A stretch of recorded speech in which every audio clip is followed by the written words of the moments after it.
आज जो तुम गरीब नवाज के तालीमात से वाकिफ हो, ये बरेली के इमाम अहमद रजा की देन है। और अगर आज बैठ करके तुम छोटी डेग बड़ी डेग में अगर करोड़ों का कलेक्शन कर रहे हो तो तुम्हें ये भूलना नहीं चाहिए कि उस गुंबद की भी चमक अगर बाकी है तो पहरा बरेली के अहमद रजा का लगा है, नहीं तो इस हिंदुस्तान में न जाने कब मजारों को निगल लिया गया होता। ऐसे कुफ्र और शिर्क की मशीनें अंग्रेजों के चंदों से इसी हिंदुस्तान में चलाई गई थी। दरगाह न बाकी होते, न तुम्हारा ये धंधा बाकी होता। ये तो आला हजरत की देन है जो हिंदुस्तान में वलियों का गुंबद चमक रहा है। 14 साल के कलील मुद्दत में जिसके फतवा नवेसी मंजरे आम पर आ चुके हो, अरबो अजम में जिसके इफ्ता के शोहरत पहुंच चुके हो, वो अहमद रजा की मुकद्दस जात जब कलम उठाया, उस मुजद्दिद ने जब कलम संभाला है तो फिर लिखना शुरू किया। इल्मे गैब पर हमला जवाब अहमद रजा ने दिया, बशरियत पर हमला जवाब अहमद रजा ने दिया, नूरानियत पर उंगली जवाब अहमद रजा ने दिया, नबी के अखलाक व कैरेक्टर पर उंगली जवाब अहमद रजा ने दिया, नबी के सीरत पर उंगली जवाब अहमद रजा ने दिया, सिद्दीक की सदाकत पर हमला जवाब अहमद रजा ने, उमर की अदालत पर हमला जवाब इमाम अहमद रजा ने, उस्मा की सखावत पर हमला जवाब इमाम अहमद रजा ने, अली की शुजाअत पर हमला जवाब इमाम अहमद रजा ने, कुतुबुद्दीन की कुतुबियत पर शक जवाब इमाम अहमद रजा ने, महबूब इलाही की महबूबियत पर उंगली जवाब इमाम अहमद रजा ने, फरीदुद्दीन गंजे शकर के तकवा पर उंगली जवाब इमाम अहमद रजा ने, यहाँ तक कि मोइनुद्दीन अजमेरी, हसन संजरी, गरीब नवाज के जात पर हमला जवाब इमाम अहमद रजा ने दिया। तो आज भी एहसान अहमद रजा का है, कयामत तक रहेगा। लेकिन इस्लाम की हक्कानियत का मामला कल भी रोजे रोशन की तरह वाजे था, आज भी वाजे है, सुबह कयामत तक वाजे रहेगा। हिंदुस्तान की मिट्टी ने न जाने कितने लोगों को अपने जिगर पर देखे, लेकिन आज इन वलियों की मुकद्दस साये करम के नतीजे और उनकी मुकद्दस तबलीग का नतीजा कि जिस हिंदुस्तान की मिट्टी को सोने की चिड़िया किसी दौर में कहा गया था, तो देन इंसानों के आबादी की नहीं थी बल्कि वलियों के उस खुशबूदार मजमे की आबादी की बुनियाद पर हिंदुस्तान को सोने की चिड़िया कहा गया था। हिंदुस्तान ने एक कोई ऐसा रॉकेट लॉन्च नहीं किया था जिसकी बुनियाद पर सोने की चिड़िया कहा गया हो। हिंदुस्तान ने कोई ऐसी मकनातीसियत अपने अंदर नहीं रखी थी जिसके वजूद से हिंदुस्तान को सोने की चिड़िया कहा गया हो। नहीं नहीं, हिंदुस्तान को सोने की चिड़िया इस बुनियाद पर कहा गया कि हिंदुस्तान किसी के बाप की जागीर नहीं, महबूबे इलाही का हिंदुस्तान है, साबिरे पाक अलाउद्दीन कलियरी का हिंदुस्तान है, कुतुबुद्दीन बख्तियारे काकी का हिंदुस्तान है, मोइनुद्दीन अजमेरी का हिंदुस्तान है, फरीदुद्दीन गंजे शकर का ये हिंदुस्तान है, देवा के दूल्हा वारिसे पाक का ये हिंदुस्तान है। इस मिट्टी ने जब वलियों की बेशुमार जमातों के नालैन की खुशबू अपने कलेजे पर महसूस की तो हम ही नहीं गैर भी पुकार रहे थे। ये हिंदुस्तान कल भी अमर था, आज भी अमर है और सुबह कयामत तक अमर रहेगा।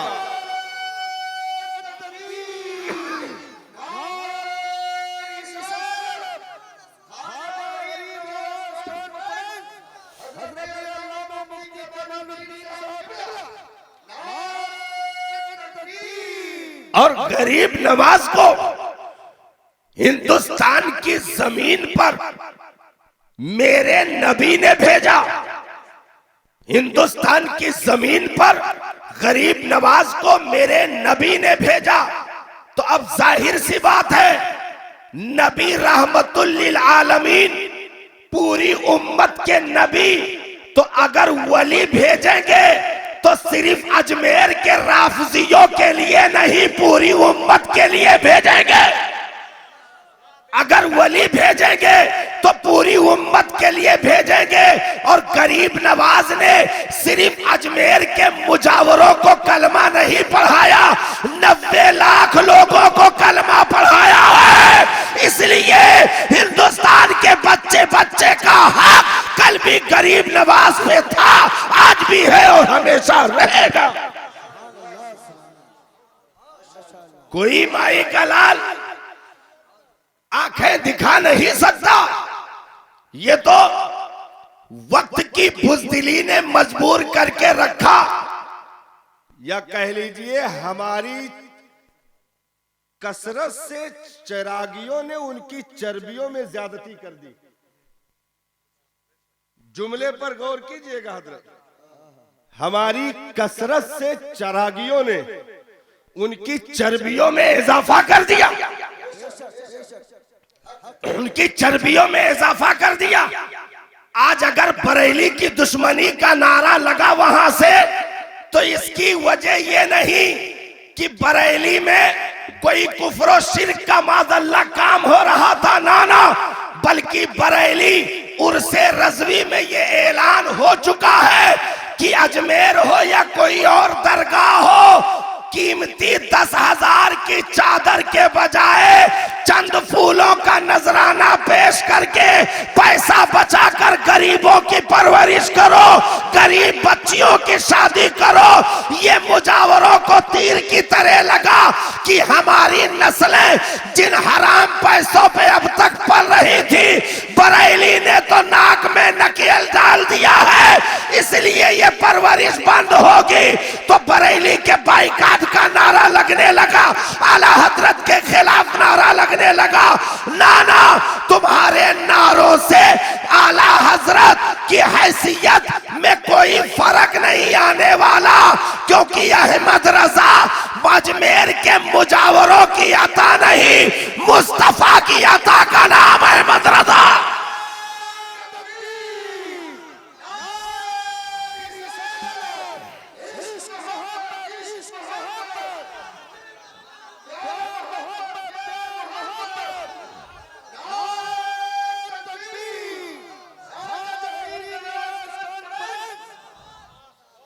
और अगर आज बैठ करके तुम छोटी डेग बड़ी डेग में अगर करोड़ों का कलेक्शन कर रहे हो, तो तुम्हें ये भूलना नहीं चाहिए कि उस गुंबद की भी चमक अगर बाकी है तो पहरा बरेली के अहमद रजा का लगा है। नहीं तो इस हिंदुस्तान में न जाने कब मजारों को निगल लिया गया होता।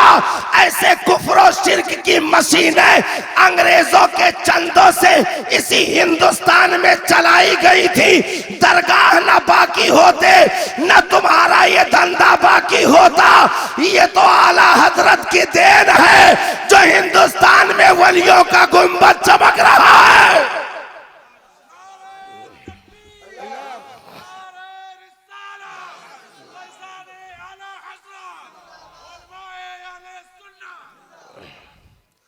आज उसका नाजायज फायदा उठाया गया।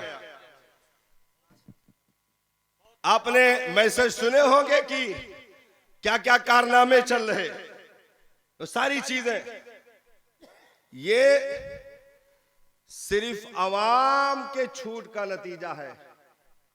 जो चर्बियां यहां तक पहुंच गई, हाँ, अवाम के छूट का नतीजा है। जिस अवाम के गिरीबान में रात के डाकुओं की तरह तुम मजार में हाथ डाल करके उसके जेब की तलाशी लेते हो, उसी अवाम को मारना पीटना, जिस अवाम को पकड़ करके, अरे चादर लेके आप पहुंचिए डलिए में, तो अंदर पहुंचेंगे तो सिर्फ डलिया होगी, चादर नहीं होगी। मजार पे चढ़ने से पहले आप पलट के आइए तो वही चादर दुकान पे तो आपको लटकी मिलेगी। ऐसी हरामकारियों की इजाजत बरेली नहीं देता। जिस बरेली ने तावीज पर वो तारीखी फैसला दे दिया हो कि अहमद रजा के चौखट पे कुरान की आयतें बेची नहीं जाती।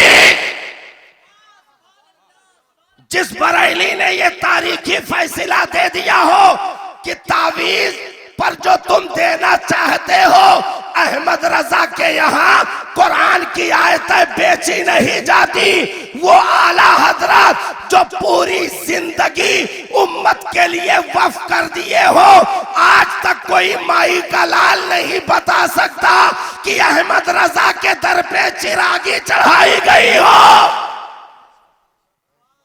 आज तक कोई माई का लाल नहीं बता सकता। और आप बरेली गए होंगे, बहुत सारे लोग गए होंगे, वहां किसी को गिरीबान पकड़ के पैसा वसूलते पाया? किसी को वसूलते पाया? अरे तुम तो मर्दों को छोड़ो, औरतों से तुमने पैसे ठगे हैं, तुम कौन सा मुंह लेके महशर में जाओगे? औरतों के दुखूल पर पाबंदी न लगाने का वाहिद नतीजा ये रहा कि इनसे पैसे की कमाई ज्यादा होती है। जेवरात तक नोचे जाते हैं मजार में, न जाने कैसे कैसे को मोर का पर मार करके उनके जेबों को खाली किया जाता है। और बरेली से अगर जुड़ोगे तो इन हरामकारियों पर बेड़ियां पड़ जाएगी। ये हरामकारियां कभी भी पल नहीं सकती हैं। इसीलिए अगर कोई भी आज या कभी भी बरेली का बाइकाट करे तो समझ लो चोर दरवाजे से हरामखोर हो गया है।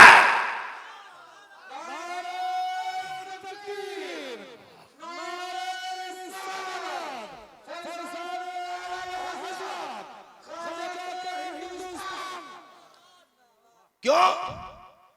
आज जो तुम गरीब नवाज के तालीमात से वाकिफ हो, ये बरेली के इमाम अहमद रजा की देन है। आज अगर साबिर पाक कलियरी के सवाने उमरी से वाकिफ हो, ये बरेली के इमाम अहमद रजा की देन है।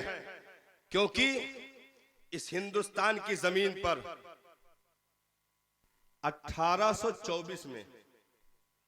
1824 में इस हिंदुस्तान की जमीन पर पहली बार लास्ट वाली गिनती आई। पहुंच जाइए, वहां तक पहुंचिए, लास्ट वाली गिनती यानी 24 की एंट्री हिंदुस्तान में सबसे पहली मर्तबा 1824 में हुई। उससे पहले दयाबना और वहाबिया का यहां वजूद नहीं था। 1824 में पहली एंट्री है हिंदुस्तान की जमीन पर। उससे पहले का हिंदुस्तान ऐसा था कि अमीर खुसरो ने कभी दिल्ली की जमीन पर कहा था कि हिंदुस्तान वो चमन है कि यहां तो इंसान समंदर की मछलियां भी सुन्नी है। इसी हिंदुस्तान की जमीन पर अमीर खुसरो ने, क्योंकि 1824 में 24 की एंट्री होती है, 24 की एंट्री होती है। उससे पहले गरीब नवाज, उससे पहले महबूबे इलाही, उससे पहले कुतुबुद्दीन, उससे पहले अलाउद्दीन, उससे पहले वारिसे देवा, उससे पहले शाह मीना, उससे पहले ये तमाम मुकद्दस हस्तियां गुजर गई। 1824 में एंट्री हुई। तो जब एंट्री हुई तो अजमेर तो छोड़ो, कलियर तो छोड़ो, किचौछा तो छोड़ो और महरौली तो छोड़ो, महबूबे इलाही दिल्ली तो छोड़ो, इन तमाम जगहों को तो छोड़ो। 1824 में जिस फितने ने इस हिंदुस्तान में कदम रखा, उसने डायरेक्ट निशाना मदीने वाले की जात का बनाया, मुस्तफा के कैरेक्टर का बनाया, नबी के सीरत पर हमला किया, नबी के किरदार पर हमला किया, नबी के अखलाक पर हमला किया, नबी के बशरियत पर हमला, नबी के इल्मे गैब पर हमला, नबी के नूरानियत पर कलाम, नबी के शफाअत पे कलाम। यहां तक कि उसी 1824 के फितनों ने जो अंग्रेजों के चंदे से तफियतुल ईमान जैसी नापाक किताब को तसनीफ करके अंग्रेजों के पैसों से छपा करके हिंदुस्तान में मुफ्त में तकसीम किया गया, जो अब्दुल वहाब नजदी के किताब तौहीद का डायरेक्ट तफियतुल तारीकुल ईमान नामी तर्जमा मौजूद था। उसमें लिखा गया जिसका नाम मोहम्मद या अली है वो किसी चीज का मालिक व मुख्तार नहीं। मादल्लाह, नबी तो मरकर मिट्टी में मिल गए, नौज़बिल्लाह। नबी का ख्याल अगर नमाज में आ जाए तो नमाज टूट जाती है। नबी अपनी बेटी फातिमा की बख्शिश नहीं करवा सकते, ऐसी नापाक और दरीदा दहनी। तो जब नबी का वजूद, उनके कैरेक्टर, उनके इज्जत और आबरू सलामत नहीं तो गरीब नवाज को कैसे पहचानते, कुतुबुद्दीन को कैसे पहचानते, महबूब इलाही को कैसे पहचानते? क्योंकि जिसका नबी बेटी की मग़फ़िरत व शफाअत न करवा सके, उस नबी का की उम्मत का वली क्या कर सकता है? वली की तो करामत गई, वली की जिंदगी की सारी हिस्ट्री निकल गई, सब कुछ चला गया। क्योंकि नबी जब अपनी तरह मादल्ला एक मामूली बशर हो गया तो फिर वली तो किसी गिनती में नहीं। डायरेक्ट हमला। और यही नहीं बल्कि क्या वलियों के दरगाहों को छोड़ा गया? उसी 1824 के फितने ने इस हिंदुस्तान की जमीन पर जो दरीदा दहनी से काम लिया और मादल्लाह औलियाए कराम को, उनके मज़ारात को मादल्लाह शिर्क का अड्डा और शिर्क की मशीन बताया गया कि यहां से मादल्लाह शिर्क पैदा होता है। इन गुंबदों मीनार को ढा देना चाहिए। अरे जब वो मदीना शरीफ में गुंबदे खजरा को ढाने के लिए तैयारी कर रहे हो तो क्या अजमेर बच जाता? जन्नतुल बकी जहां पर दसियों हजार से जायद सहाबा की कब्रें मौजूद थी, जिनमें निशानात मौजूद थे, उनमें खुदाई की गई। टर्को हड्डियां डेड बॉडी कब्रों से बरामद हुई, उनको उठा करके ले जाकर समंदर के हवाले कर दिया गया। हजरत उस्मान गनी का गुंबद तोड़ दिया गया, हजरत फातिमा का कुब्बा गिरा दिया गया, हजरत अमीर हमजा की गुंबद को मिस्मार कर दिया गया। जन्नतुल बकी में सहाबा के नाम तक तख्तियां लगी हुई थी, उनकी तारीख वफात की तख्तियां लगी हुई थी, उनके शहादत की तख्तियां लगी हुई थी। उसको ढा करके उन नजदी हुकूमत ने उठा करके सब मैदान कर दिया। आज आप जाइए जन्नतुल बकी सिर्फ मैदान मिलेगा, आप किसी सहाबी की तारीख नहीं बता सकते, आप किसी सहाबी की हाथ रख करके कब्र नहीं बता सकते। और फिर मस्जिद नबवी में मदीना शरीफ का वो गुंबद खजरा जहां मेरे आका आराम कर रहे हैं, उस गुंबद को ढाने के लिए नजदी हुकूमत बढ़ी। ये तो तुर्की का खैर मनाओ जिसने पर वक्त गिरिबा में हाथ डाला था और इंशाअल्लाह जल्द हाथ डालने के काबिल हो जाएगा। ये तमाम तर तैयारियां हुई, जिसके बाद वो तमाम तर रुकावटें हुई। क्या हिंदुस्तान में उनके खिलाफ मुजाहिरे नहीं हुए? क्या धरना प्रदर्शन नहीं हुआ? तो जब नबी का रोजा ना बचे तो कहां गरीब नवाज का रोजा बचता, कहां साबिर का रोजा बचता, किसी का रोजा ना बचता। 1824 के फितने ने जो जन्म लिया और इसी हिंदुस्तान की जमीन को, उसके तमाम तर मुअत्तर फिजा को मजरूह करने की नापाक साजिशें रची गई। उनके वो हिंदुस्तान की जमीन जिसे अल्लामा फजले हक खैराबादी के कुर्बानियों का नतीजा कहा जाए, मुफ्ती सदरुद्दीन आजुर्दा की कुर्बानियों का नतीजा कहा जाए, मुफ्ती इनायत अहमद काकोरवी की कुर्बानियों का नतीजा कहा जाए, वो हिंदुस्तान जो सैयद किफायत अली काफी के वो दर्द और सोच भरी आवाजों और सजाओं का ख्वाब कहा जाए, वो मुकद्दस जमीन जिस पर वलियों ने पहरा दिया, जिस पर बुजुर्गों ने कुर्बानियां पेश की, उसके तमाम तर फिजा को मुकद्दर करने की नापाक साजिशें रची गई। लेकिन इधर 1824 में फितने उठे, हिंदुस्तान में जवान होने की कोशिश कर रहे थे। उधर अल्लामा नकी अली खां के रीढ़ की हड्डियों में कोई करवटें बदल रहा था। अफगान के कबीले परहेज से ताल्लुक रखने वाले पठानों का मुकद्दस घराना हिंदुस्तान का रुख किया मुगलिया दौर में। वो चाहे इब्राहिम खां की जात हो, आजम खां की जात हो, मुअज्जम खां की जात हो, सईदुल्लाह खां की जात हो, सआदत यार खां की जात हो, चाहे अल्लामा नकी अली खां की मुकद्दस जात हो, इस हिंदुस्तान की जमीन पर एक नुमाया किरदार अदा किया। गिफ्ट में रोहेल खंड बरेली की जमीन को अता किया गया। बरेली में बूदोबाश अख्तियार किया। 1824 में फितनों ने कदम रखा, जवान होने की कोशिश कर रहे थे कि 1856 में बरेली में अहमद रजा पैदा हो गए। 1856 में बरेली में शाह इमाम अहमद रजा की विलादत बसादत होती है। क्योंकि वक्त कम था, काम ज्यादा था, इसलिए रब ने उस अजीम हस्ती को कॉलेजों, मदरसों, यूनिवर्सिटियों का मोहताज न बनाया, बल्कि वो इल्मे लदुन्नी कलेजे में कूट करके भर दी कि जिन साल और महीने में हमारे बच्चे बराबर अपना तन भी नहीं ढांप पाते हैं, उन साल और महीनों में अहमद रजा मुफ्ती के लक़ब से शर्फियाब हो चुके थे। शर्फियाब हो चुके थे।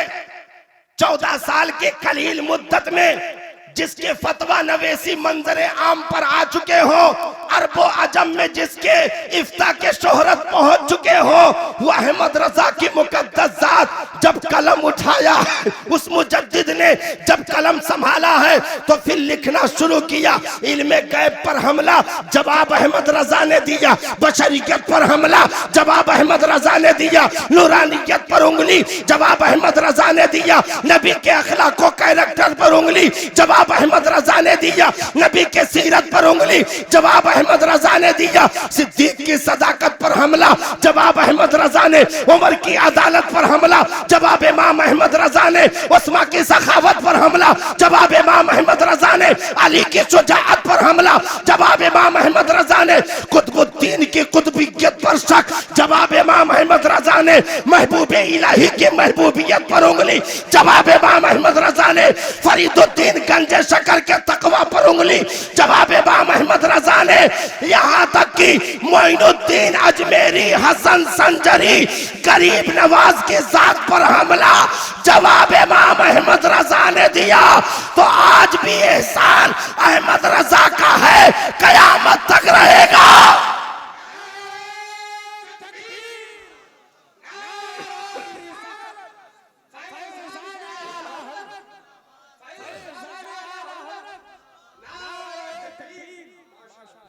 आप कहते हो बरेली ने क्या दिया? दुनिया जिस कदर पढ़ी लिखी होती जाएगी, बरेली उतना ही रोशन होता जाएगा। ऐसे नहीं बरेली का खुतबा पढ़ा जाता है। आला हजरत कोई सैयद तो थे नहीं, लेकिन आज पूरी दुनिया में अगर सैयदों के नालैन चूम रहे हो तो देन अहमद रजा की है। देन अहमद रजा की है। तेरी नस्ले पाक में है बच्चा बच्चा नूर का, तू है ऐने नूर, तेरा सब घराना नूर का। देन इमाम अहमद रजा की है। देन इमाम अहमद रजा की है। तो आज अगर कोई भी मक्तबा वली पर सवाल उठाए, दीन पर सवाल उठाए, कुरान पर सवाल उठाए, नारे तो हर जगह से मिल सकते हैं, लेकिन किताब अगर मिलेगी तो बरेली से। किताब अगर मिलेगी तो बरेली से।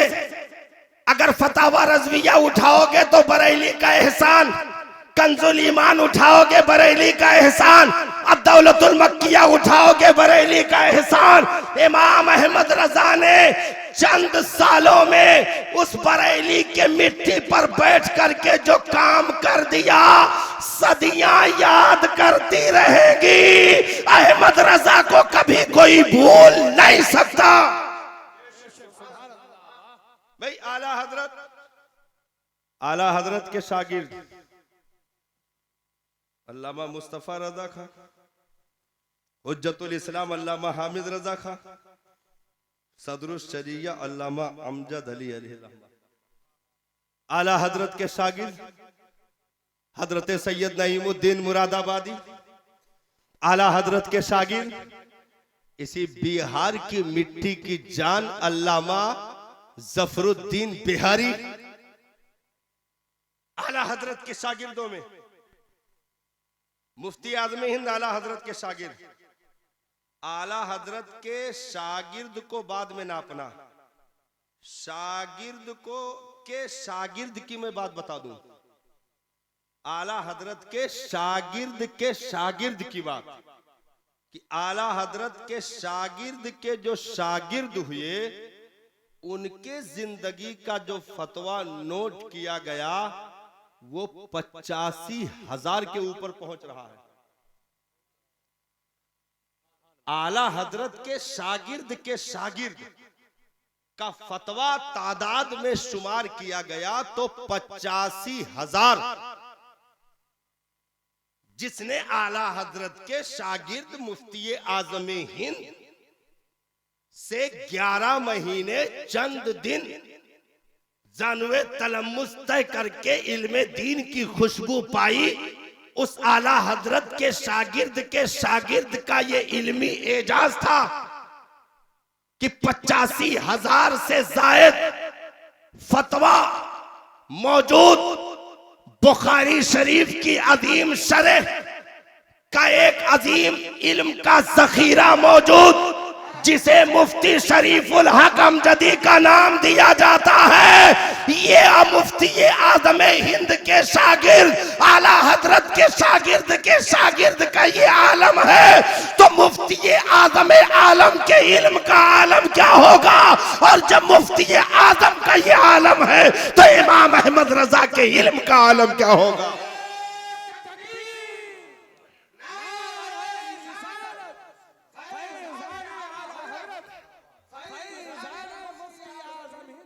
इसलिए हम कभी यतीम नहीं रहे, वो और है जो लाखों इनकार करने के बाद चुपके से अपना फतवा सही फतावा रज़विया से करते हैं। हम किसी के चौखट पे भीख मांगने नहीं गए, क्योंकि हमारे पास सुन्नियों की जान आला हजरत का फतवा हमारे पास मौजूद है।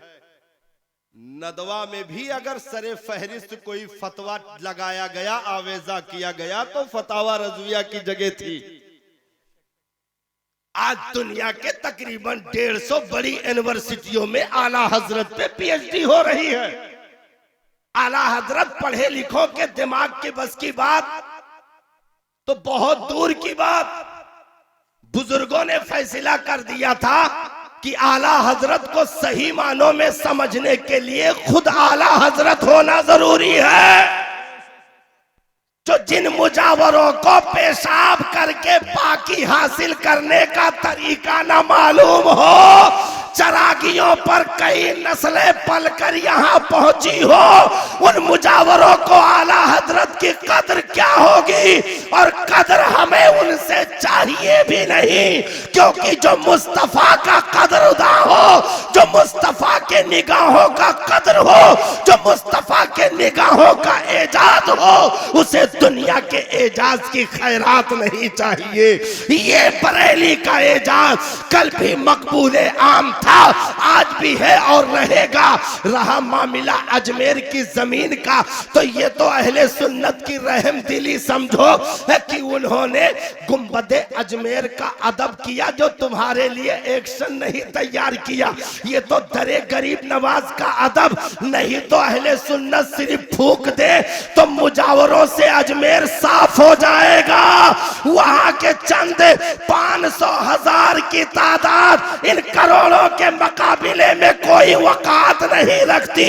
लेकिन हम तो मालिक के दर के कुत्ते का भी अदब करते हैं, इसलिए हमने कोई एक्शन नहीं लिया, तुम्हारे खिलाफ कोई आवाज नहीं उठाई, क्योंकि हम तुम्हें देखने नहीं जाते। हम जिनके लिए जाते हैं इरादे लाख बनते हैं, मगर सब टूट जाते हैं। वही अजमेर जाते हैं जिन्हें ख्वाजा बुलाते हैं।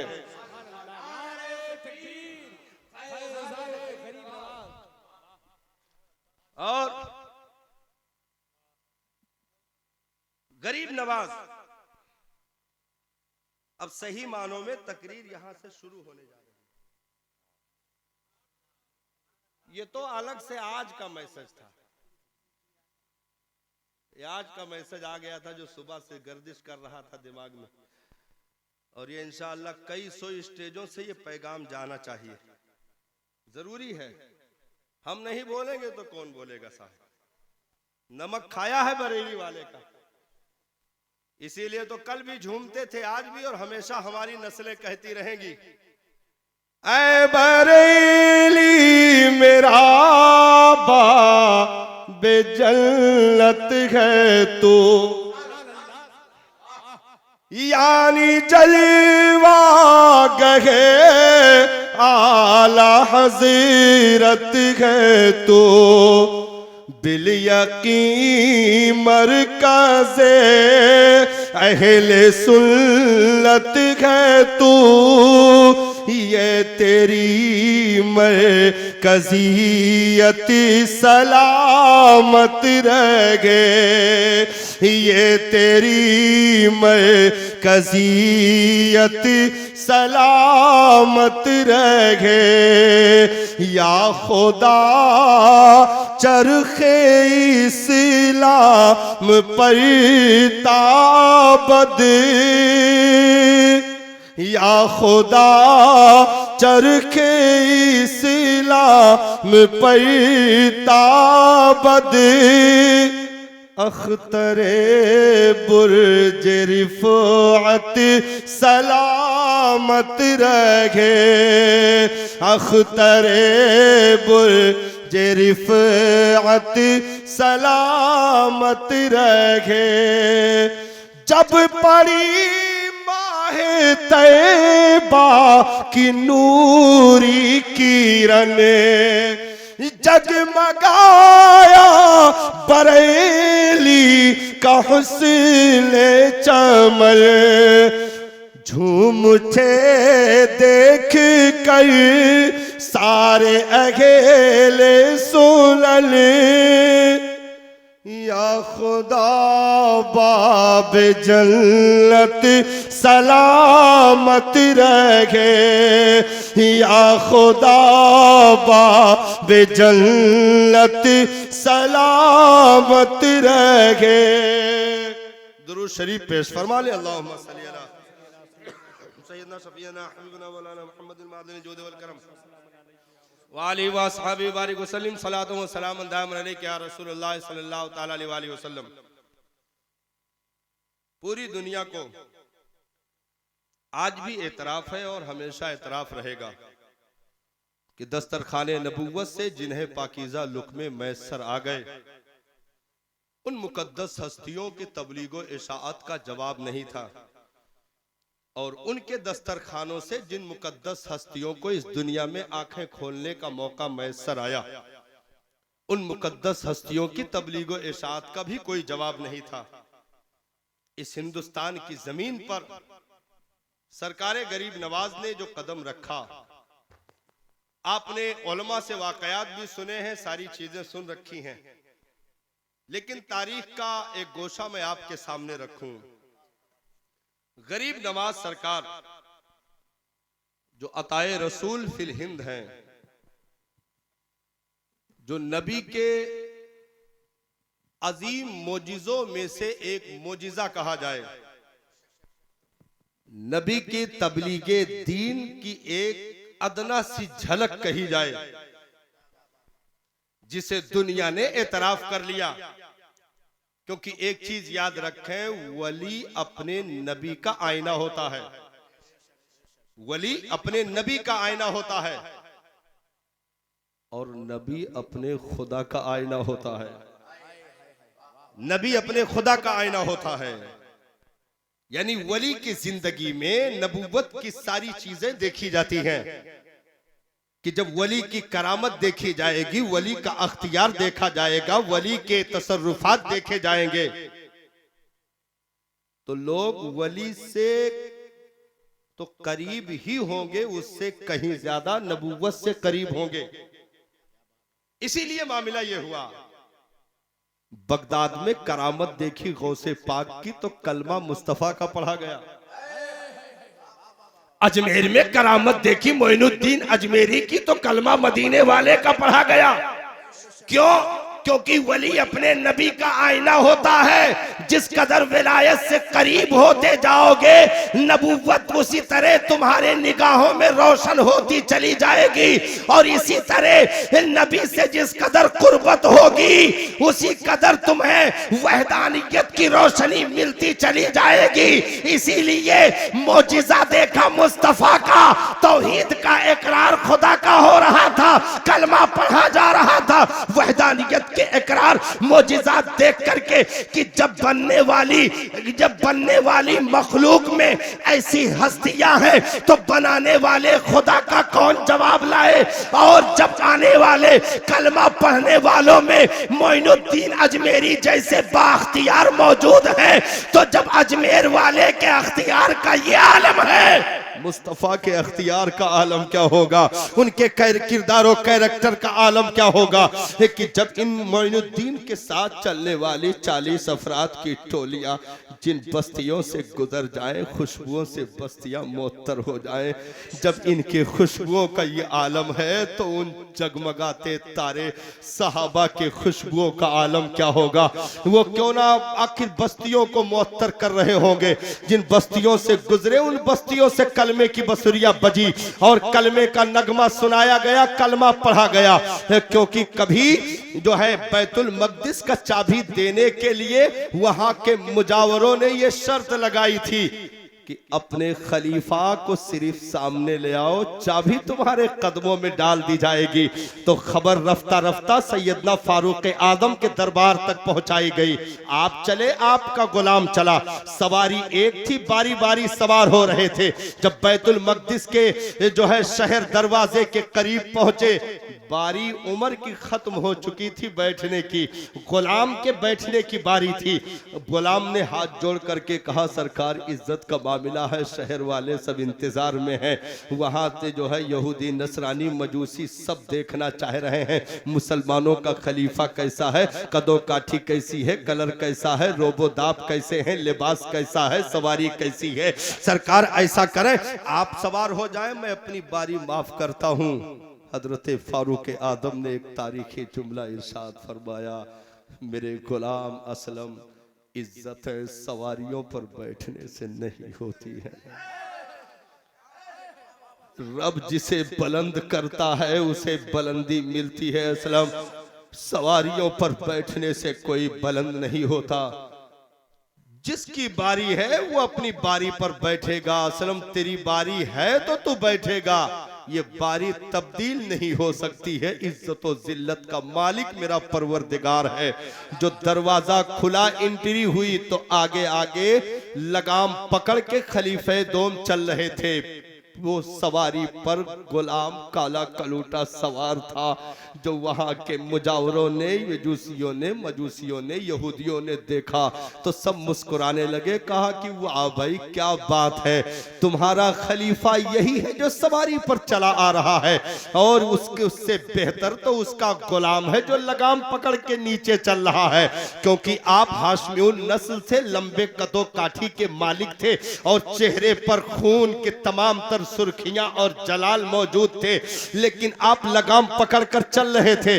उन लोगों ने तो कभी देखा नहीं था। कहा कि उससे बेहतर तो वो गुलाम है जो लगाम पकड़कर चल रहा है। तुम्हारा खलीफा यही काला कलूटा है जो सवारी पर सवार होकर के आ रहा है। तो वहां पर जो सहाबा मौजूद थे साहब, उनके नाम को अगर लिखकर गले में डाल दिया जाए तो कभी किसी को जुनून का मर्ज नहीं हो सकता। जो सहाबा वहां मौजूद थे, हजरत अबू उबैदा इब्नुल जर्राह, हजरत शुराहबील इब्ने हसना, हजरत खालिद इब्नुल वलीद, हजरत काका, हजरत अमर इब्ने आस, हजरत साद इब्ने अबी वक्कास, ये मुकद्दस हस्तियां सब मौजूद थी, जो बैतुल मक़दिस के फातिहीन में सबसे फहरिस्त से सब खड़े थे वहां पर। उन लोगों ने मुस्कुराते हुए जवाब दिया था। इसी जमीन पर ये जुमले गूंजे थे साहब, और सहाबा ने एक जबान होकर के कहा था, ओ फिलिस्तीन वालों, आंखें खोल करके देख लो, मेरा वो खलीफा नहीं जो सवारी पर बैठा है, बल्कि मेरा खलीफा वो है जो लगाम पकड़ के आ रहा है। मेरा शहंशाह वो है जो लगाम पकड़ के आगे आगे चल रहा है। उन्होंने चाबियां कदमों में रख करके एक गर्दनें झुका दी और कलमे का नगमा गूंजा। पूरे फिलिस्तीन के फिजाओं में कलमे की खुशबू बिखर गई। हर चार जानिब से इस्लाम जिंदाबाद के नारे लग रहे थे। कहने लगे ये क्या हो गया, आखिर ऐसा तुमने क्यों कर दिया?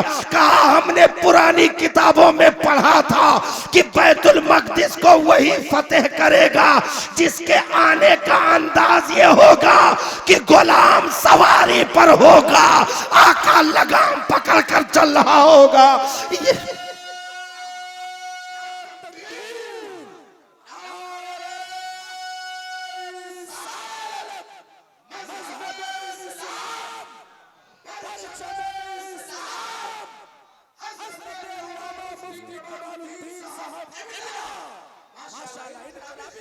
इस हिंदुस्तान की जमीन को साहब ऐसे वैसे तमगे नहीं अता किए गए। ये तो मुस्तफा की मोहब्बत का समर था, वरना कौन रोता है लिपट कर दरो दीवार के साथ। ये इश्क नहीं आसा जिसको तू समझता है, एक आग का दरिया है वो भी डूब कर जाना है। हमें तो अभी इश्क के समंदर के किनारे सीपियां चुनने वालों की तादाद में भी नहीं रखा गया साहब। कद्र नबी का ये क्या जाने दुनियादार कमीने, कद्र नबी का जानन वाले सो गए बिच मदीने। कद्र नबी का मछली जाने या जाने मुर्गा भी, कद्र नबी दा मौला जाने या जाने सहाबी। कद्र नबी कद्र यूसुफ दा मालूम होया भाई मिस्र गए जो, कद्र यूसुफ दा मालूम होया भाई मिस्र गए जो। कद्र नबी दा मालूम होया कब्रां बिच जब जायो। जब कब्रों में पहुंचेगी दुनिया तब न मुस्तफा का कद्र मालूम होगा कि यही तो मदारे निजात है। इन्हीं पर तो दीन का पूरा सरमाया टिका हुआ है। जिन्हें हम कुछ नहीं समझते थे इन्हें तो सब कुछ रखा गया है। क्योंकि बरेली वाले ने तो बहुत पहले तर्जमानी की थी, अल्लाह की सरताबा कदम शान है ये, इंसान नहीं इंसान वो इंसान है ये। कुरान तो ईमान बताता है इन्हें, ईमान ये कहता है मेरी जान है ये। वो जो न थे तो कुछ ना था, वो जो ना हो तो कुछ ना हो। जान है वो जहान की जान है तो जहान है। आज ले उनकी पना, आज मदद मांग उनसे, कल ना मानेंगे कयामत में अगर मान गया। ऐ इश्क तेरे सदके जलने से छुटे सस्ते, जो आग बुझा देगी वो आग लगाई है। ऐसा तड़पन किसी वजूद में इस हिंदुस्तान की मिट्टी में हुआ हो तो बताओ सही साहब। उसी वजूद और उसी इश्क के शरारे, उसी इश्क की हरारतों को हिंदुस्तान की मिट्टी पर बिखेरने वाली जात का नाम गरीब नवाज है, मोइनुद्दीन अजमेरी है। जिनसे इक्तिसाबे फैद अहमद रजा ने भी किया हुआ है, जिनसे इक्तिसाबे फैद मुजद्दिद ने किया हुआ है, जिनसे इक्तिसाबे फैद मुजद्दिद अल्फेसानी ने भी किया हुआ है। हजरत शेख सरहिंद मुजद्दिद अल्फेसानी के सर पर लाकर चादर डाली गई। आपने हाथ से पकड़ करके कहा यारा ये कहां से लाए, क्या है? कहा सरकार आपको मालूम होना चाहिए ये गरीब नवाज के रोजे को चूमने वाली चादर है। ये गरीब नवाज के रोजे को चूमने वाली चादर है सरकार, जो तबर्रुक में मिली थी आपके सर पे डाल दिया। मुजद्दिद अल्फेसानी ने उसे आंखों से लगाया, होठों से चूम करके कलेजे से चिमटा लिया भीगी पलकों के साथ। इसी हिंदुस्तान की मिट्टी पर सरहिंद के उस जवाद साल मुजाहिद ने एक इनकलाबी जुमला दिया था। इरशाद फरमाया था, ओ यारो मेरी वसीयत याद रखना, जब मेरी रूह कब्ज़े उनसरी से परवास कर जाए, मेरा इंतकाल कर जाए, शहंशाह हिंदुस्तान का ये तबर्रुक मेरे कफन में लपेट कर लहद के हवाले कर देना। मुजद्दिद का कोई कारनामा काम आए ना आए, कम से कम निस्बत गरीब नवाज मुजद्दिद को बचा लेगी। तुम क्या समझोगे इन सरफरोशों की जिंदगियों को, जिनके बारगाह में वही मुजद्दिद जिसने उन मिट्टियों को खुशबूदार किया हो। जब मुजद्दिद मियत माजिया मुअय्यिद मिल्लत ताहिरा अशाह इमाम अहमद रजा खान मुहद्दिस बरेलवी से सवाल किया गया कि सरकार, एक शख्स अजमेर शरीफ के बजाय सिर्फ अजमेर कहता है, आप उसके बारे में क्या फैसला करते हैं, क्या फतवा देते हैं? सुनो, फतावा रज़विया में आज भी ये फतवा मौजूद है, जो मेरे मुजद्दिद के रशहाते कलम के नूरानियत का जौहर आज भी बिखेरता नजर आ रहा है। मेरे मुजद्दिद के एक कल्बी तर्जमान, मेरे मुजद्दिद के एक दिलों की तर्जमानी करता नजर आ रहा है। फतावा रज़विया में ये सवाल आज भी मौजूद है। पूछा गया था, सरकार, एक आदमी जो अजमेर शरीफ के बजाय सिर्फ अजमेर कहता है, सिर्फ अजमेर लिखता है, उसके बारे में इमाम अहमद रजा आपका फैसला क्या है, आप क्या कहना चाहते हैं? तो मेरे मुजद्दिद ने कलम उठाया और जब लिखा है फतवा साहब, आज भी अगरचे वो अजमेर के उन जासूसों, उन तयूसों को नजर आए ना आए, सुबह कयामत तक मुखालिफीन गरीब नवाज के मुंह पर तमाचा है अहमद रजा की तहरीर, जिन्होंने लिखा था अगर अजमेर शरीफ इसलिए नहीं कहता कि वो एक शहर है तब तो कोई बात नहीं है, लेकिन अगर अजमेर को अजमेर शरीफ इसलिए नहीं कहता कि वहां गरीब नवाज है, तो ऐसे आदमी को अहले सुन्नत वल जमात से खारिज माना जाए, उसे वलियों का दुश्मन माना जाए, उसे गरीब नवाज का मुआफिक ना कहा जाए। क्योंकि अजमेर को अगर हम शरीफ कहते हैं तो राजस्थान के पत्थर की बुनियाद पर नहीं, वहां के मजूसियों और वहां के राफिजियों की बुनियाद पर नहीं, वहां के आतिश परस्तों की बुनियाद पर नहीं, रजवाड़ा होने की बुनियाद पर नहीं, रेगिस्तान होने की बुनियाद पर नहीं, अना सागर के बुनियाद पर नहीं, हम पृथ्वी राज के बुनियाद पर नहीं, राज पिथौरा के हुकूमत पर नहीं, उसके जो है 55 से जायद 50 से जायद राजाओं के हुकूमत की बुनियाद पर नहीं, काठियावाड़ की बुनियाद पर नहीं, वहां के तहजीब और सकाफत की बुनियाद पर नहीं, बल्कि अगर हम अजमेर को अजमेर शरीफ कहते हैं तो हिंदुस्तान के राजा गरीब नवाज की बुनियाद पर।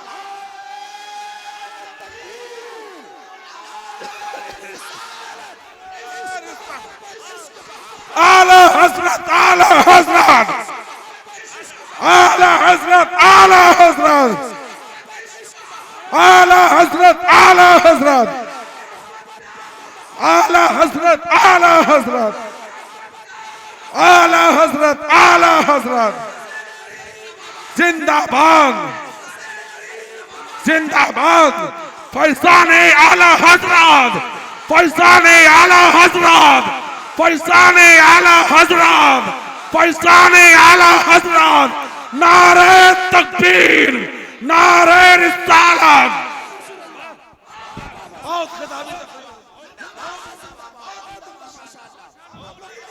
मेरा ईमान है, मेरे मुर्शिद की तवज्जो हो चुकी है, मेरा ईमान है अजमेर का राजा मुझे देख रहा है, हम गुलामों को सदा लगाते हुए समाअत कर रहा है, देख भी रहा है।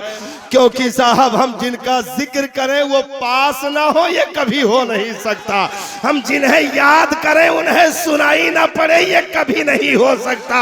आज तक हमने ना सुनने वालों को भी कभी सदा देते हुए हमको नहीं देखा होगा, हमने जिन्हें भी सदा दी है वो सुनने वाले थे, दूरों नजदीक के सुनने वाले कान का सदका जिन वलियों को मिला हो उन वलियों की जमात से हमारी फरियाद इस बुनियाद पर है कि अजमेर का दूल्हा सुनता भी है, मदद भी करता है।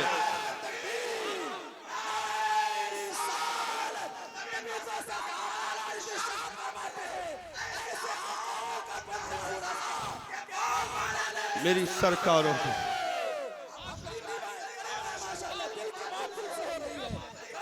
क्या कहोगे साहब?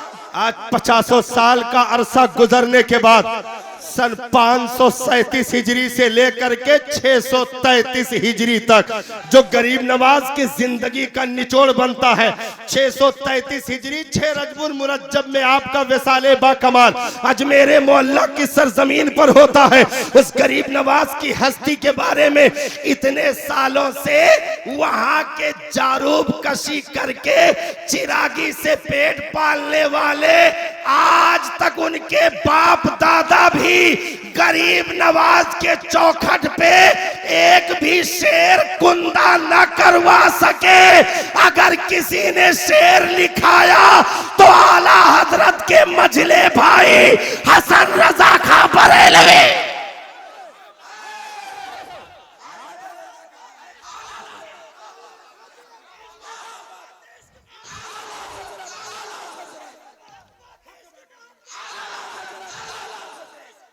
आला हजरत का जादू सर चढ़ के बोलता है। मजले भाई अल्लामा हसन रजा का शेर आज भी गरीब नवाज के चौखट पे लिखा हुआ है। वह जो है ख्वाजा हिंद वो दरबार है आला तेरा कभी महरूम नहीं मांगने वाला तेरा।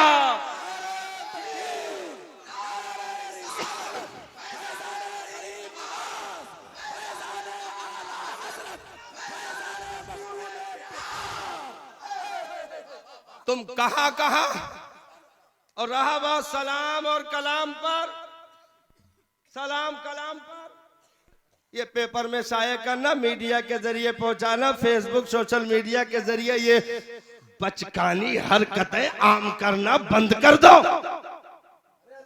ये बचकानी हरकतें आम करना बंद कर दो। तुम कहते हो यहां सलाम नहीं पढ़ने देंगे, ये नहीं करने देंगे, वो नहीं करने देंगे। चलो हमको ना पढ़ने दो लेकिन खुद तो पढ़ो।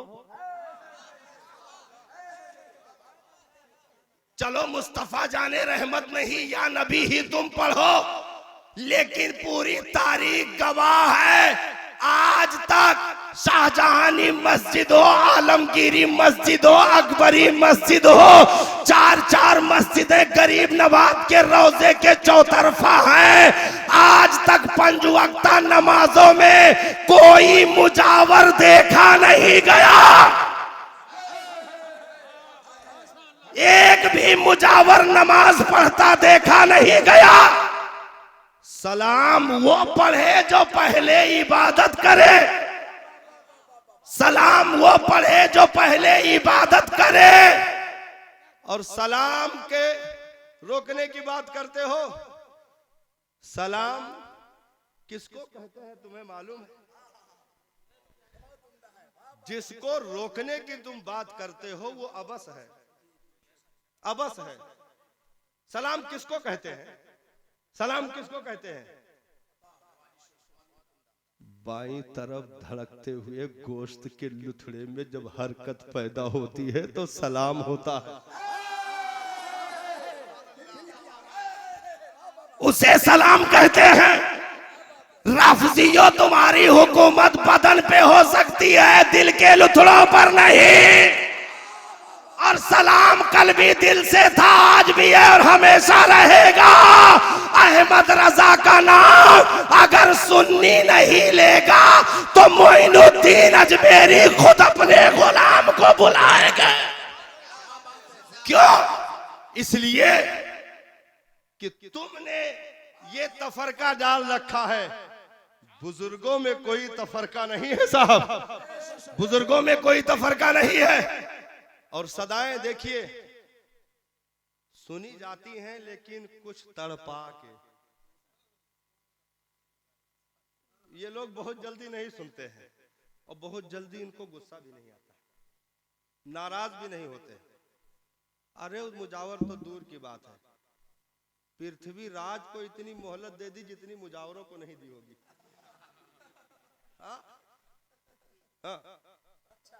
जयपाल को इतनी मोहलत दे दी जितना शायद किसी को मिला हो। भाई मोहलत दी कि नहीं उड़ने की? उड़ लियो और ऊपर चले जाओ, जाओ बस यहीं तक, और थोड़ा उपराव नहीं, बस यहीं तक। अच्छा, गरीब नवाज चाहते तो हाथ से ऐसे इशारा करते नीचे, तो भद से गिरता छितराए जाए, छितराए जाए, हाँ छितरा जाए, भेजा वोजा एकदम से नहीं, फाड़ के खीरा काकर हो जाए। लेकिन नहीं, अगर ऐसे इशारा करते भद से गिरता, कोनो कमाल नहीं, जिक्र ज्यादा ना होता, आवाज देकर बुला लेते, गिर जाता, या नीचे आता तब कुछ कर देते, तब भी ज्यादा जिक्र नहीं होता। क्या हुनर अपनाया है गरीब नवाज ने। सोचा और कोनो चीज से करोगे तो जिक्र नहीं होगा, थोड़ी देर होगा बंद हो जाएगा, इतना जुतियाए दो कि कयामत तक ये चर्चा बंद ना हो। हाँ। और हिंदुस्तान में हमेशा ये तारीख याद रखी जाए कि जिसके कीड़े ठंडा ना हो, पुराना इलाज अजमेर से मौजूद है।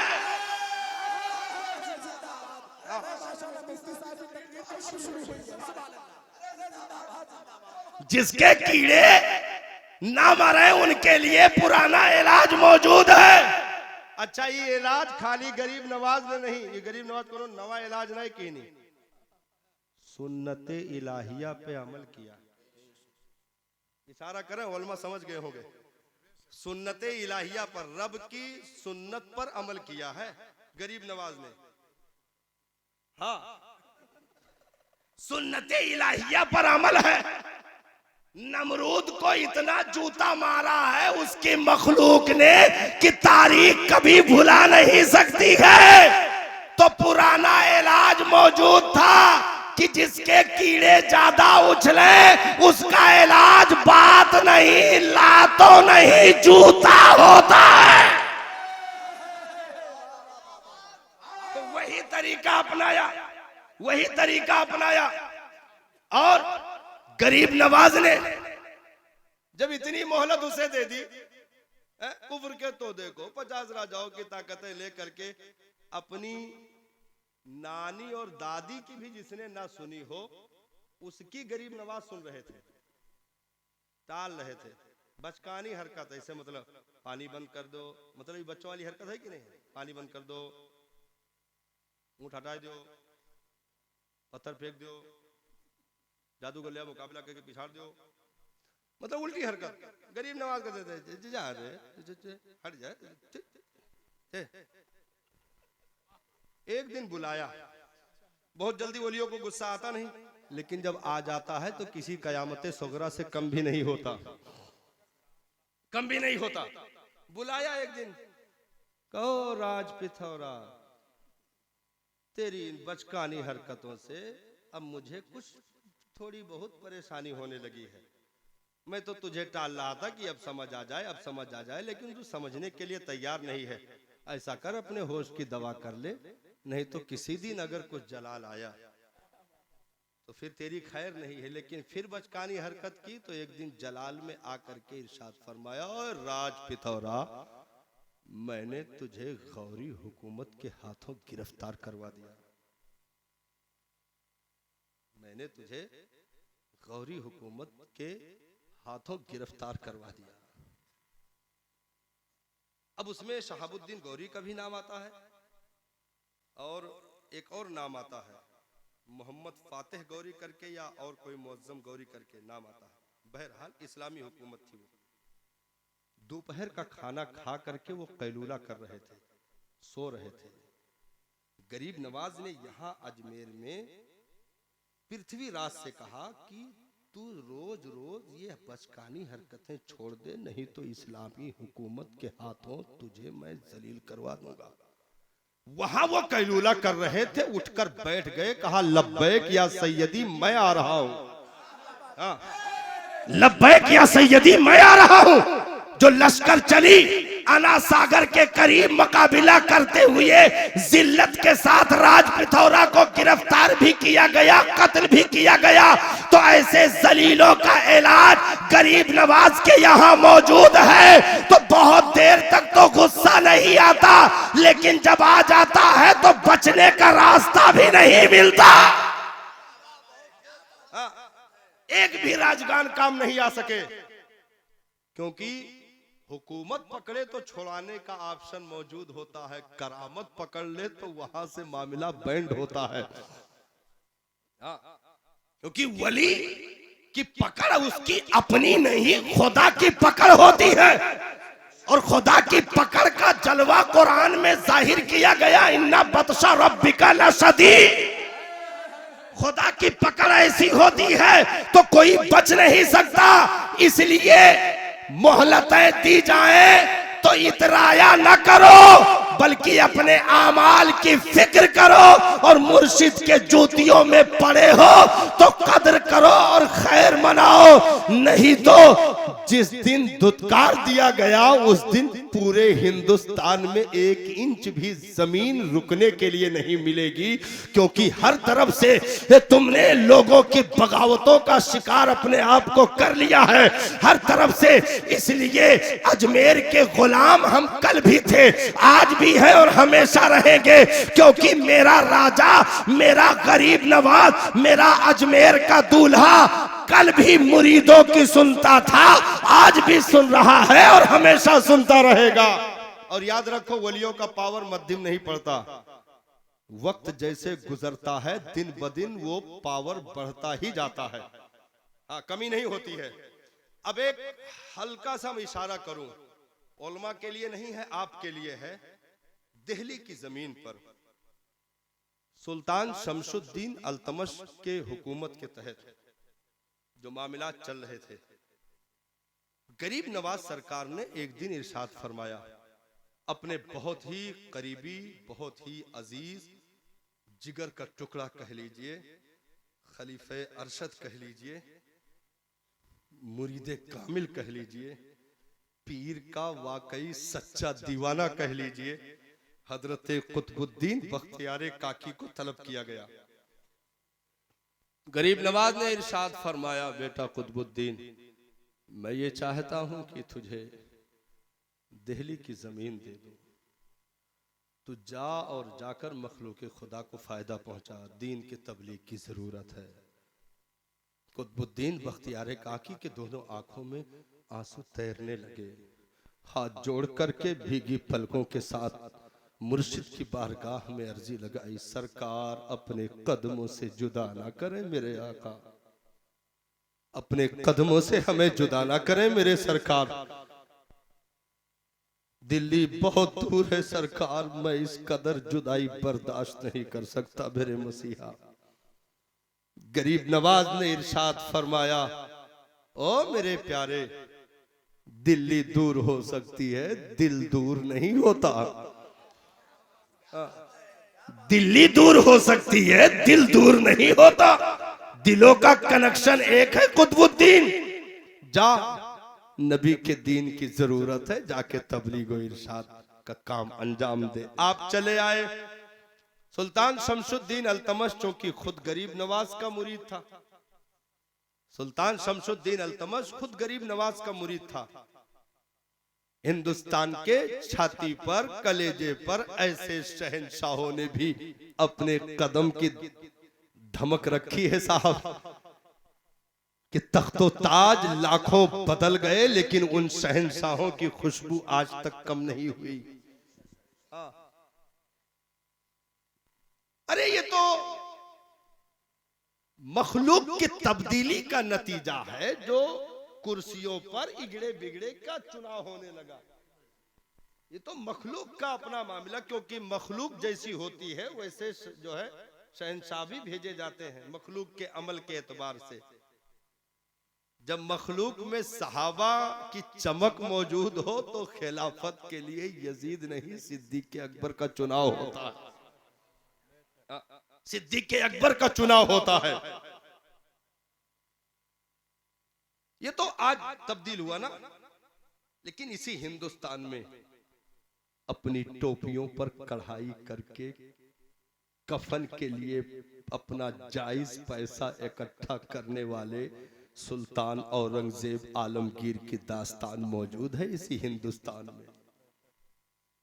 कुरान करीम के आयतों की खत्ताती करके चंद पैसे इकट्ठा करके अपने कफन के कपड़े का इंतजाम करने वाला शहंशाह, जिसने कश्मीर की कन्याकुमारी से लेकर के अफगानिस्तान के बॉर्डर तक जब हिंदुस्तान पाया जाता था, वहां तक तनहा हुकूमत करने वाली 50 साल से जायद अपने हुकूमत के तनतने बिखेरने वाली मुकद्दस हस्ती इसी हिंदुस्तान की जमीन पर रह चुकी है साहब। और उसी दिल्ली जामा मस्जिद के मुसल्ले पर खड़े होकर के तरावी की नमाज में बिस्मिल्लाह की बा से लेकर के वन्नास की सीन तक 6666 आयतें जिसने पढ़ी वो कोई रियाया में नहीं था, हिंदुस्तान का बादशाह औरंगजेब आलमगीर की मुकद्दस जात थी। हम धनी हैं अपने आबा अजदाद से। हाँ, हम आज अगर कुछ हटे हैं तो हमारी अपनी कम नसीबी है। जिस दिन जुड़ेंगे हमारे मुस्तकबिल और माजी और हाल का सवेरा देख करके कुफ्र की आंधियां थम गई साहब। हमने ऐसे हीरे जवाहरात की चमक अपने दामन में महफूज रखी है। इसी हिंदुस्तान की जमीन पर दिल्ली जामा मस्जिद की बुनियाद रखी जा रही थी। इसी हिंदुस्तान की जमीन पर दिल्ली जामा मस्जिद की बुनियाद रखी जा रही थी। बुनियाद रखने के लिए, उस मंजर को देखने के लिए लाखों की भीड़ इकट्ठा थी। सुल्तान शाहजहां ने ये ऐलान किया कि जामा मस्जिद के बुनियाद की पहली ईंट वो रखेगा जिसके तहज्जुद की नमाज भी कज़ा न हो। इसी हिंदुस्तान की जमीन पर तुम कहते हो इस मिट्टी के हम बेवफा हो गए। ना ना, इन मिट्टियों से हमारे वजूद को निकाल कर बनाया गया है। हम इन मिट्टियों से कभी दूर नहीं हो सकते।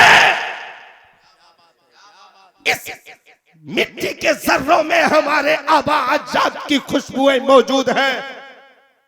शर्त लगा दी गई कि जामा मस्जिद के बुनियाद की पहली ईंट वो रखे जिसके जिंदगी में तहज्जुद की नमाज कभी कज़ा न हुई हो। पूरे मजमे पे सन्नाटा। जितने उम्माल वज़रा मौजूद थे सबकी गर्दनें झुक गईं। आखिर में इसी हिंदुस्तान की तारीख गवाह है साहब। सुल्तान शाहजहां ने अपने हाथ से ईंट उठा करके बुनियाद में रख दी और दुनिया चेहरा देखती रह गई कि ये वो है जिनके तहज्जुद की नमाज भी कज़ा नहीं। इसी हिंदुस्तान की जमीन पर सुल्तान शमशुद्दीन अल्तमश, जब हजरत कुतुबुद्दीन बख्तियार काकी ने शर्त लगाई थी मेरे जनाजे की नमाज वो पढ़ाए जिसने कभी किसी गैर महरम का चेहरा न देखा हो, मेरे जनाजे की नमाज की इमामत वो करे जिसके जिंदगी में असर की सुन्नते गैर मौक़िदा भी न छूटी हो। असर की सुन्नते गैर मौक़िदा भी न छूटी हो, वो मेरे जनाजे की नमाज पढ़ाए। ये ऐलान कर देना हजरत ख्वाजा कुतुबुद्दीन बख्तियार काकी दुनिया से कूच कर गए। जनाजा नहला धुला करके कफना करके रखा गया। दिल्ली बहरौली की जमीन का मैदान लाखों शाख से भर गया। सुल्तान की सवारी भी आ चुकी है। सफों में सब शाहो गदा मौजूद है। इमामत का मुसल्ला खाली पड़ा है। ऐलान बार बार हो रहा है।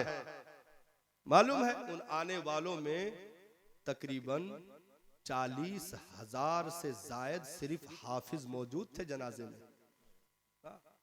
इसी हिंदुस्तान की जमीन पर जहां उलमा का एक ऐसा उलमा की जमात की जमजमा खानी मौजूद थी कि फतावा आलमगीरी जिनकी निगरानी में तैयार की गई हो।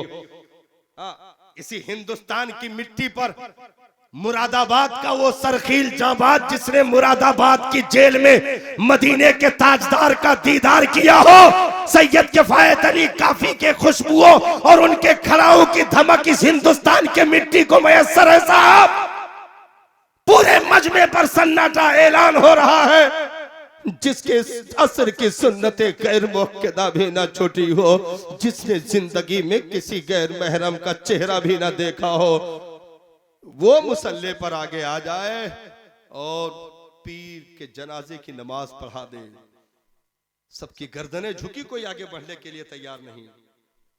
अचानक एक शख्स अगली सबसे थोड़ा आगे हुआ, कदम बढ़ाकर मुसल्ले पर खड़ा हो गया। तकबीर कही गई, लखों हाथ बुलंद होकर बंध गए। सना की जमजमा खानी हुई, दुरूद इब्राहिमी की तिलावत की गई, जनाजे की दुआ पढ़ी गई, सलाम फेर कर अब अगली सफ वाले थे तो घूर घूर कर देख रहे थे कि ये वो है। पीछे वाले सब पता पूछ रहे थे, जनाजा किसने पढ़ाया बता दो तो सही, नमाज किसने पढ़ाई, अरे बताओ कौन है इस खुसूसियत का मालिक। पढ़ाने वाला जनाजे की तरफ हाथ उठा करके धाड़े मार कर रो रहा था। आज बाबा आपने मुझे लोगों के सामने बेपर्दा कर दिया। जो राज मेरे और मेरे रब के सिवा कोई नहीं जानता था, वो राज आज फाश हो गया। बाबा आज आपने सबके सामने मुझे बेपर्दा कर दिया। जो चेहरा मोड़ा तो लाखों की निगाहें हैरानी से खुली की खुली रह गई।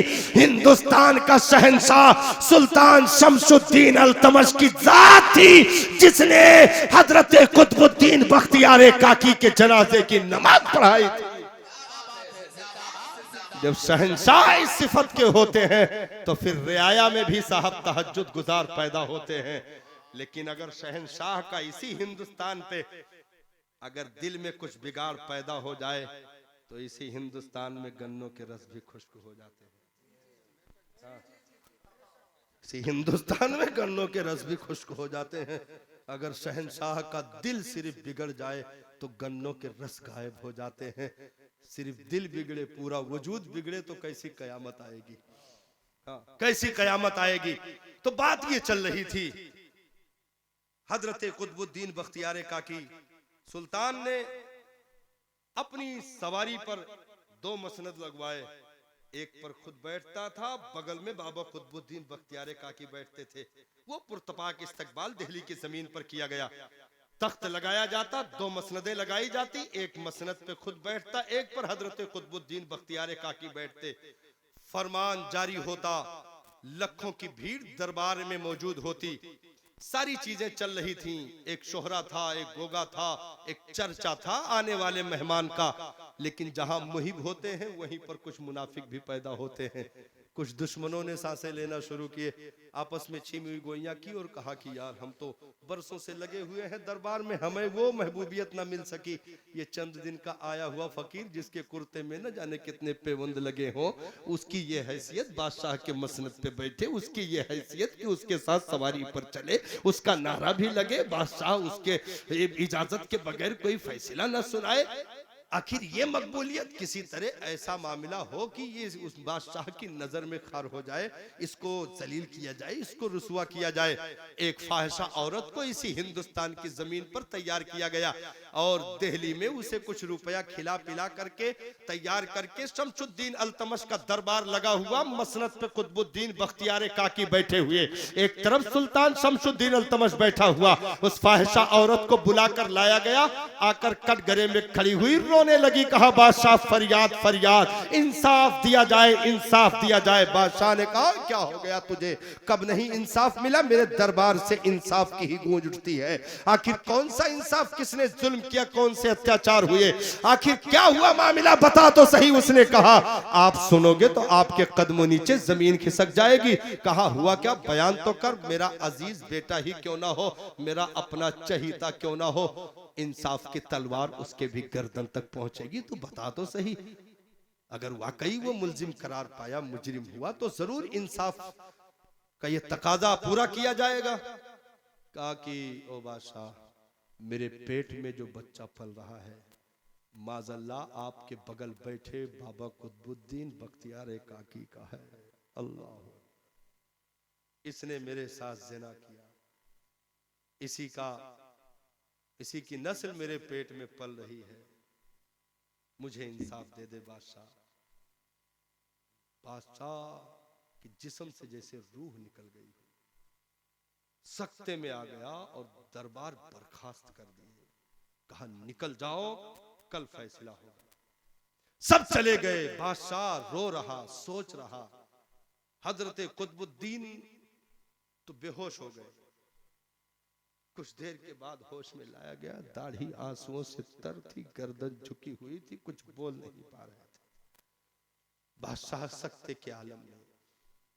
पूरे दिल्ली के गली कूचों में ये सदा गूंज रही थी कि फकीर फकीर पर इल्जाम आया, फकीर फौज में अजमेर से बाबा आया है, उसके ऊपर मादल्ला ज़िना का इल्जाम लगाया गया है। अब कल फैसला होगा, देखते हैं कौन कसूरवार होता है। ये गूंज रही थी सदाएं गली कूचों में। दरबार वक्त पे लगाया गया। बादशाह बड़ी तैयारियों के बाद बहुत कुछ हिम्मत जुटा करके तख्त पे बैठा और आकर के हजरत कुतुबुद्दीन बख्तियार काकी को कटघरे में बुलाया गया। अब तो मसनद नहीं दे सकता था, क्योंकि जो दरबार के कानून का तकाजा था वही पूरा करना था। हजरत कुतुबुद्दीन बख्तियार काकी को एक कटघरे में खड़ा कर दिया, दूसरे में उस फाहिशा औरत को खड़ा किया गया। बादशाह गर्दन झुकाए हुए सोच रहा था, कहां से शुरू करूं, कैसे पूछूं। पूछने की जुरात तो दूर की बात, देखने की भी हिम्मत नहीं होती है।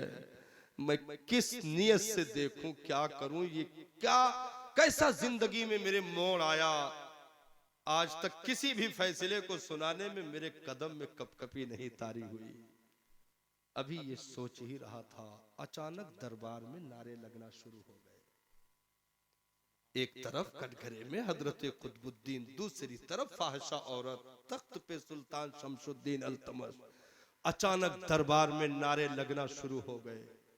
बहुत झिझला करके बादशाह ने अपने आप को तैयार किया और आंखें खोलकर देखने लगा कि हुआ क्या है, कौन सा मंजर हो गया, नारे क्यों लगने लगे। अचानक देखा तो खुद तख्त छोड़ करके नीचे कूद गया और जाकर के कदमों पे गिर करके रोने लगा। कहा सरकार, कोई कासिद भेजा होता, खत भेजा होता, अचानक ये दरबार में बगैर बताए आने की जरूरत कैसे पेश आई। तो कहा ओ शमशुद्दीन, तूने खत भेजने का मौका कहां दिया, कासिद भेजने की मोहलत कहां दी, आखिर तूने ये क्या कर दिया। मेरा मुरीद कुतुबुद्दीन कटघरे में। अब जो कुतुबुद्दीन ने निगाहें उठाई, दौड़कर पीर के कदमों में गिर गए, लिपट कर ऐसे रोए कि साहब जर्रों को भी रोना आया, वहां के दरो दीवार को भी रोना आया। कहा हुजूर, मैंने कहा था कदमों से जुदा न करिए, देखिए ये लोगों ने मेरे साथ क्या बर्ताव कर दिया। आपके मुरीद की इज्जत खतरे में है सरकार। सुल्तान कह रहा था हुजूर क्या करें, ऐसा मामला आया, कोई गवाह नहीं है, कोई शहादत नहीं है। आने वाले ने कहा मैं गवाह भी लेकर के आया हूँ, शाहिद लेकर के आया हूँ, मैं सब कुछ लेकर के आया हूँ। ओ फाहिशा के पेट में पलने वाले बच्चे, जरा तू बता तेरा बाप कौन है। तू बता दिल्ली की जमीन पर, आज अल्तमश के दरबार में बता तो सही, तेरा बाप कौन है। फाहिशा औरत के पेट में पलने वाले बच्चे ने बबांगे दोहल ज़बाने फसीह के साथ बुलंद आवाज से पुकारा, कुतुबुद्दीन की खता नहीं है, औरत झूठ बोल रही है, मेरा बाप फला चरवाहा है, इसने फला के साथ खयानत किया है। दुनिया दंग रह गई, कलमे की बसुरियां बज रही थी, क्योंकि आने वाला हिंदुस्तान का राजा मोइनुद्दीन अजमेरी थे, गरीब नवाज की मुकद्दस जात।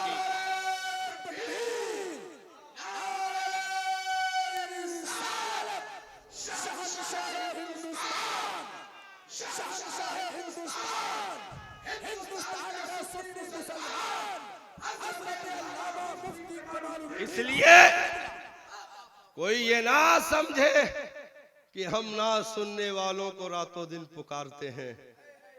ये रूहानियत में गरीब नवाज नहीं आए थे, ये गरीब नवाज की हयात जाहिरी का वाकया है। हाँ, गरीब नवाज अभी दुनिया में मौजूद थे, हयात जाहिरी में थे। बनफ्से नफीस चंद लम्हों में अजमेर से चलकर दिल्ली पहुंचे थे। आपकी जिंदगी का यह वाकया है। उस फाहिशा औरत के शिकम में पलने वाले बच्चे से गवाही ली थी और बता दिया दुनिया वालों को कि गुलामों घबराने की जरूरत नहीं है। अगर पीर ताकतवर है तो मुरीद को खौफ करने की जरूरत नहीं है। मुरीद में चौखट पे अगर ताकतवर का चौखट मिल जाए तो गौस के दर का कुत्ता भी शेर को जबड़े फाड़ करके जमीन पर ढेर कर सबक दे देता है कि ऐसे के चौखट पे टुकड़े खा रहा हूं। मेरा पीर कमजोर नहीं, पावरफुल है। मेरा पीर ताकतवर है। वाह क्या मर्तबा, ऐ गौस है बाला तेरा, ऊंचे ऊंचों के सरों से कदम आला तेरा। क्या दबे जिस पे हिमायत का हो पंजा तेरा, शेर को खतरे में लाता नहीं कुत्ता तेरा। वो गौसे आदम के जाहिरी जिंदगी में तकरीबन 5 महीने 4 दिन हयाते जाहिरी में गरीब नवाज ने गौसे आजम की खिदमत की है। हाँ, गरीब नवाज ने गौसे आजम सरकार के चौखट पे नौकरी की है, जिसने अपने वजूद में गयासुद्दीन के कैरेक्टर को रखने के साथ साथ ख्वाजा उस्मान हारूनी के रियाजतों की मिठास जिसने अपने वजूद में शामिल कर ली हो। दाता गंज बख्श अली हेजवेरी के चौखट पे चिल्ला पूरा करके गंज बख्शे फैज़े आलम मजहरे नूरे खुदा ना के सारा पीरे कामिलारा रहनुमा, ऐसे मुकद्दस हस्तियों का पावर लेकर के जिसने हिंदुस्तान में कदम रखा, वो कल भी राजा था, आज भी है और हमेशा रहेगा। इसलिए दुनिया और का खौफ करे, दुनिया के और लोग खौफजदा हो। गुलामा ने ख्वाजा न कल खौफजदा थे, ना आज है ना कभी रहेंगे। ये वक्त बदलेगा, रात दिन में तब्दील होगी, दिन रातों में जाएंगे। ये सातें कटेंगे, लम्हे कटेंगे, कुर्सियां बदलेंगी, कुर्सी वाले बदल जाएंगे, लेकिन कुर्सी पर कोई भी बैठे, राजा तो मेरा ख्वाजा है, राजा तो मेरा ख्वाजा है। ये दुनिया कल भी गुलाम थी वलियों की, आज भी गुलाम है और हमेशा गुलाम रहेगी। क्योंकि इन्नल्लज़ीना क़ालू रब्बुनल्लाह, वो लोग जिन्होंने कहा कि मेरा रब अल्लाह है, सुम्मस्तकामू, फिर उस पर कायम रहे, तो ततनज़्ज़लु अलैहिमुल मलाइका, तो ऐसी मुकद्दस हस्तियों की जियारत को फरिश्ते उतरा करते हैं, फरिश्ते आया करते हैं। अल्लाह ताला हम और आपको वलियों के चौखट की दरवेज़ागरी करने की तौफीक अता फरमाए। अस्सलामु अलैकुम रहमतुल्लाहि ताला।